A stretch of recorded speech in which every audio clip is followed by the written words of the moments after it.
Hi everyone, in this video, I will be showing you how to fix can't send friend request on Facebook.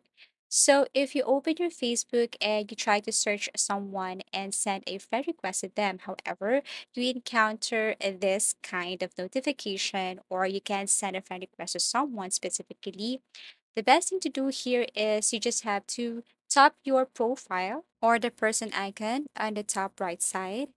Now, what you're going to do here is just simply scroll down and look for help and support.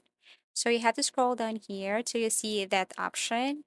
Now click this help and support and you will see this help center. So what you're going to do is to click that, or you can click this report a problem directly. Tap report a problem and then click OK. After that, what you're going to do is to click this continue to a report problem. Now you have to wait for a couple of seconds as the Facebook is creating the report. So after that, what you're going to do next is to click this include and continue. You will see here include and continue. You have to tap it one. So for select product, click this friend request. So you should see or you should look for friend request here. Tap this one.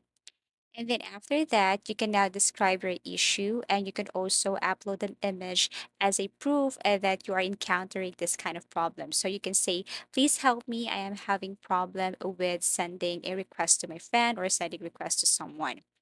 And then after that, once you have attached the picture and describe the issue, then all you have to do is to click send and wait for their customer service team to respond and help you with this matter. I hope this video helped you. Please do like and subscribe to our channel and see you again in our next video tutorials.